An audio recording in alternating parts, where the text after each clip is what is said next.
already angling for a fight over the sudden but yet long-expected removal of subsidy on petroleum importation. What could be the likely impact of this development on the already frosty relations between government and labor? Joe AJAERO is president of Nigeria Labour Congress, the umbrella body of Nigerian workers. He joins us now to rub minds on the plight of his members, most of whom are already feeling the heat from President Tinubu's subsidy removal pronouncement. Good to have you on the program, NLC President Joe AJAERO. Thank you very much, sir.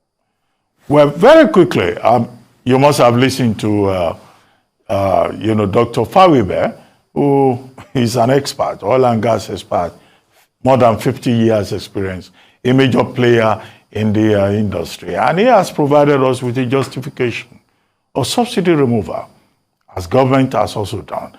But NLC, which you lead, Nigeria Labour Congress, is saying it will shut down Nigeria on Wednesday. And government is saying, come to the negotiating table, let us talk. You had a meeting, it yielded nothing. You are supposed to meet again today. What is going on? What is your minimum demand? And are you making any progress in terms of dialogue with government? Thank you very much. I don't think we are making any progress so far because we are still at the same point. We have not gone beyond the point. That's where we are. The issue of alternative and subsidy are things we have discussed over the years, and our position were made clear. But government appears not to be interested in our position, and maybe they want to roll it over us. That's where we are. Okay, but I understand that you were supposed to meet again today. What's the situation with that? And what are the issues? What are your proposals? Well, of what use is today's meeting? By Tuesday night, I held a meeting with the TUC president, with Mr. President and his team. There and then, NNPC said they were going to bring out figures and prices. And on the spot, I told them, if you do that, we'll fight back. There's no basis for you to take that decision before discussion. And they went ahead and did that. We decided to boycott the meeting, but people still prevailed. And we attended the meeting and asked them to return to status quo to enable us discuss freely. And up to now, they have not done that. So what are we going there to do? Well, but if you look at it, the Tinubu administration is saying that this new administration is presented with a fait accompli. There is no provision in the budget 2023 beyond May 29 for subsidy. There is a backlog, as NNPCL has pointed out, of about 2.3 trillion. Economists have said Nigeria is broke. We can't afford it. So the Tinubu administration will seem to have no other option to say, we can't pay, we won't pay. Dario Fo once wrote a book with that title. So if there's no money, why is Labour saying? Yeah, what happens is that every government comes into office and they will learn even how to change a napkin, and then from there they move from step to step. Now, I don't agree that there is no appropriation, beyond May. My understanding is that there is an appropriation up to the end of June, and thereabout other things could follow. Now, if he's saying that there is, no appropriation for subsidy, then fine and good. We can take it from there, and we have to discuss it. No appropriation for subsidy doesn't mean that the NNPC, a private limited company, will now determine for us the price.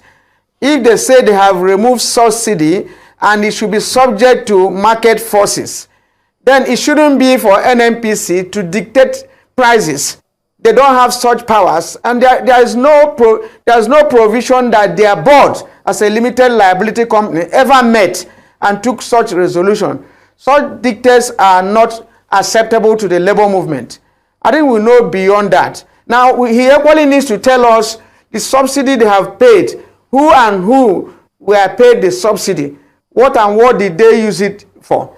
And can we have the names of the people that collected the subsidy and the companies that collected it?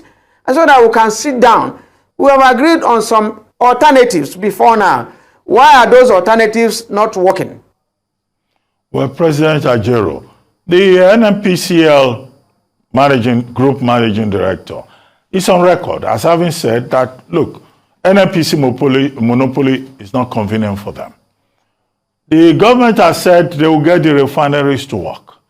The government, being a continuum, has also said that with the advent of the Dangote refinery, 650,000 barrels of refined crude oil, over 34 million supply of fuel per day, would also ameliorate the system. And the market forces will change the price index over time, and that Nigerians just need to be patient.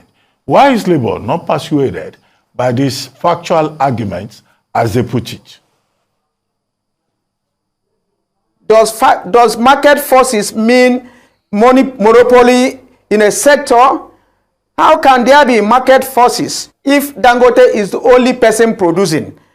Are we not repeating a private sector monopoly, which is even worse than a public sector monopoly, which the NMPs have been maintaining? What is the situation in the cement industry and other areas? You know, why are the Port Harcourt refinery not working?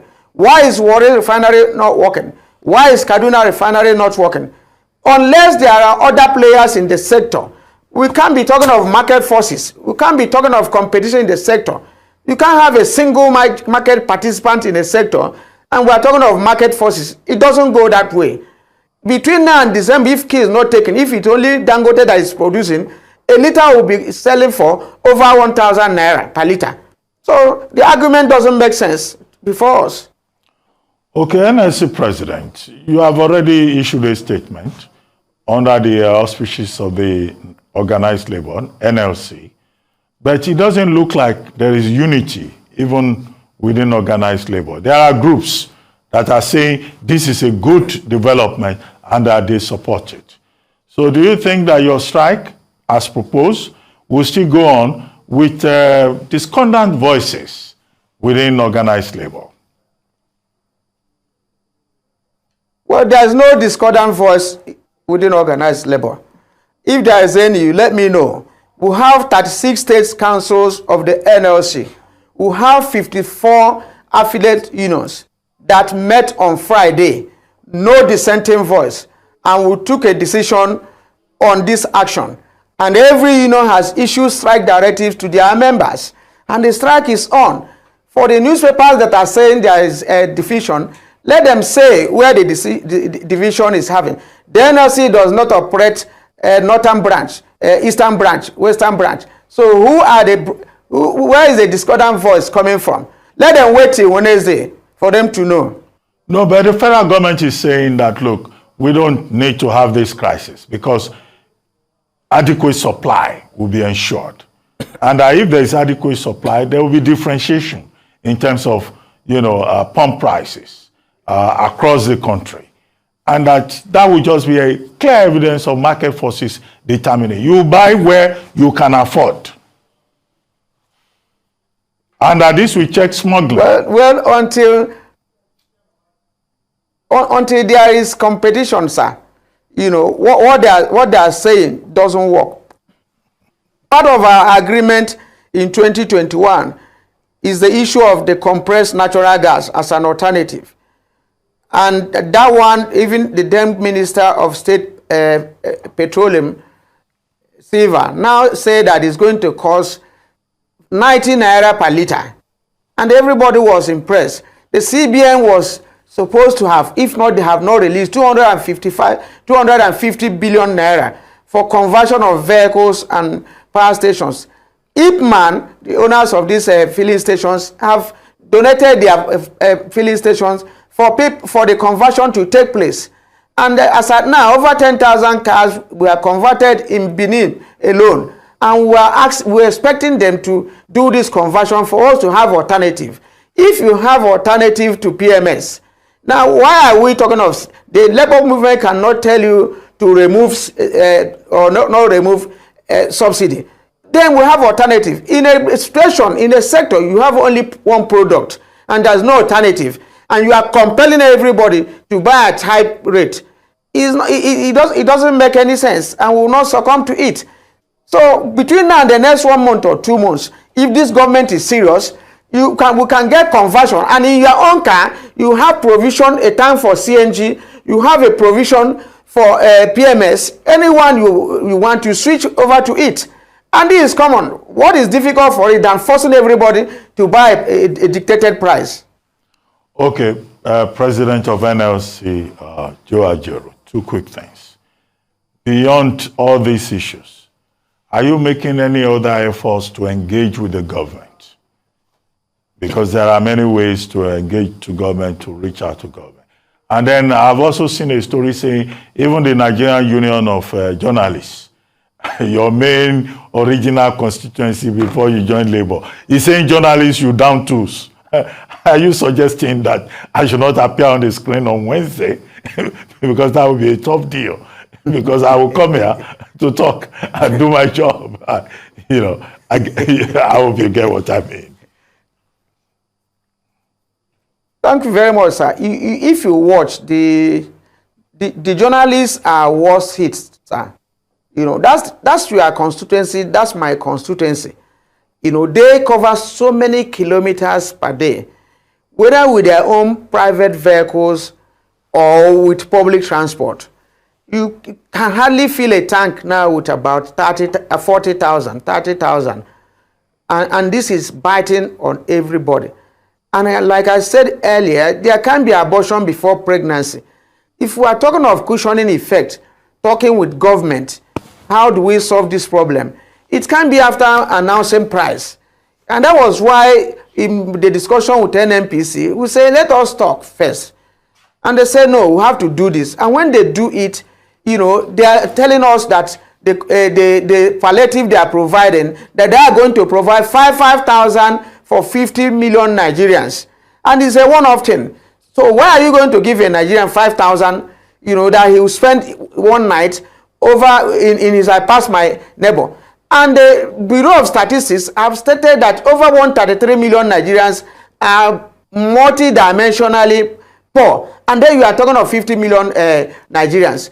We are ready. There's hardly anybody I have not talked with, even the new chief of staff, even the new secretary to government, who have been talking. We have not closed any chances of talking. But you can't start a process before and you say whether we like it or not, we should fall in line. We are Nigerians as well, and this thing has nothing to do with even labor alone, because they were saying wage review. If I go wage review for less than 4 million Nigerians, what happened to almost 200 million Nigerians? How will they manage? Who will take care of them? How will they move about? Well, on that note, I would like to thank you very much, President of the Nigerian Labour Congress, Comrade Joe AJAERO, for joining us on